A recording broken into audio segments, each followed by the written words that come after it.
तशा आमच्या महिला ढासळायला लागल्या. काय करतो आम्ही? तुळशीचं लग्न करतो.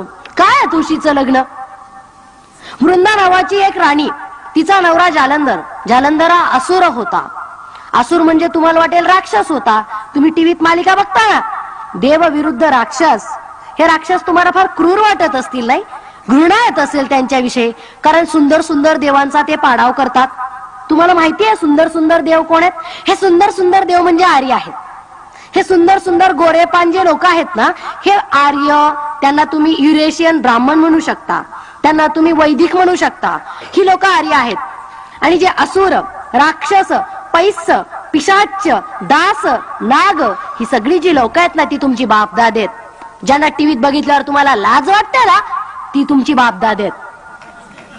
त्यांना ह्या ब्राह्मणांनी इतक्या विकृत स्वरूपात तुमच्या समोर मांडलेला आहे. टीव्ही घ्यायला 20,000 रुपये तुमच्या खिशातून जातात. केबल वाल्याला 100-200 तुम्ही बघता.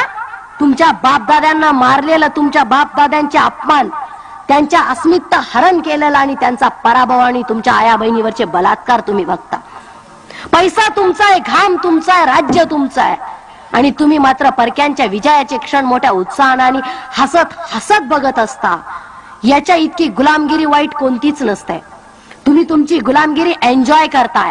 बहुजन समाज आणि स्त्रिया स्वतःची गुलामगिरी एन्जॉय करायला लागलेला आहे. आणि सगळ्यात घातक गोष्ट आहे, सगळ्यात घातक गोष्ट आहे, हा असुरांचा राजा जालंधर अतिशय पराक्रमी राजा होता.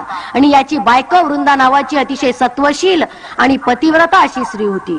ज्यावेळेस भारतामध्ये आर्य लोक आली होती, त्यावेळेस ही असुर राजांचं राज्य या भारतावर होतं.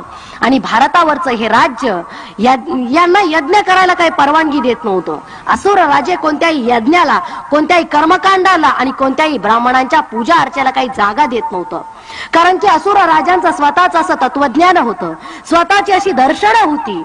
इतिहासातली 8 दर्शनं प्रसिद्ध आहेत. ही अशी स्वतःची अशी तत्वज्ञान त्या लोकांची होती. आणि म्हणून त्या लोकांचं म्हणणं होतं की काम करून, कष्ट करून खायचं. शिल्पकलांचा 8 कलांचा आणि एकंदरीत 65 कलांचा उदय या असुर राजांनी केलेला आहे. आणि म्हणून यांना फुकट खाणं मान्य नव्हतं, म्हणून यांना यज्ञ संस्कृती मान्य नव्हती. आणि या असुर राजांचा पराभव करणं हा ब्राह्मणांपुढचा फार मोठा प्रश्न होता. या विष्णूनं जालंधराला युद्धाचं निमंत्रण पाठवलं. जालंधर रणांगणावरती युद्धासाठी गेला. आणि सरळ वक्तीने त्यांना ब्राह्मण म्हणायचं नाही अशी आपल्याकडे व्याख्या आहे. कपटाचा वापर केल्याशिवाय ते जिंकत नाही. इतिहासामध्ये एक उदाहरण मला दाखवून द्या की ब्राह्मणांनी आपल्या बाहुबळावर युद्ध केलाय. कधीच नाही. म्हणून आम्ही नवीन शब्द रूढ केलेला आहे, कपटाला समानार्थी शब्द ब्राह्मण. कपट म्हणजे ब्राह्मण, त्याच्याशिवाय जिंकूच शकत नाहीत ते, त्यांची नीतीच ती आहे. आणि बघ, या विष्णूने कपट केलं. जालंधराला युद्धाच्या रणभूमीवरती बोलावून घेतलं आणि इकडं वृंदेला निरोप पाठवला, तुझा नवरा युद्ध जिंकून परत येत आहे, स्वागताची तयारी कर. या वृंदेला इतका आनंद झाला, आपला नवरा परकीयांशी युद्ध करून परत येतोय. या आनंदामध्ये तिनं सगळी तयारी केली. आणि या सगळ्या धांदलीचा फायदा घेत विष्णू वृंदेच्या महालात शिरला आणि वृंदेवर बलात्कार केला. वृंदेला नंतर कळलं की आपल्या सोबत असणारा आपला नवरा नव्हता, आपल्या सोबत अत्याचार झालेला आहे, आपलं शीलभ्रष्ट झालेलं आहे. आणि या अवस्थेमध्ये आपण आपल्या नवऱ्याला तोंड दाखवायच्या लायकीचे राहिलेलो नाही. असं ज्यावेळेस त्या वृंदेला वाटलं, त्यावेळेस तिनं खूप पश्चाताप केला, खूप मनस्ताप केला, विष्णूला खूप शिव्याशाप दिले, पण उपयोग काही नव्हता हे तिलाही कळत होतं. मग तिनं आपल्या राजमहालासमोर चिता रचली आणि ती चिता पेटवली आणि त्या चितेमध्ये स्वतःच जिवंत समर्पण केलं. त्या चितेच्या जागेवर उगवलेला वृक्ष म्हणजे तुळस, जिला वृंदेचं प्रतीक मानतात. आणि आम्ही ह्याच वृंदेचं लग्न दरवर्षी अगदी न चुकता या विष्णूशी लावून देतो. आणि काय सिद्ध करतो?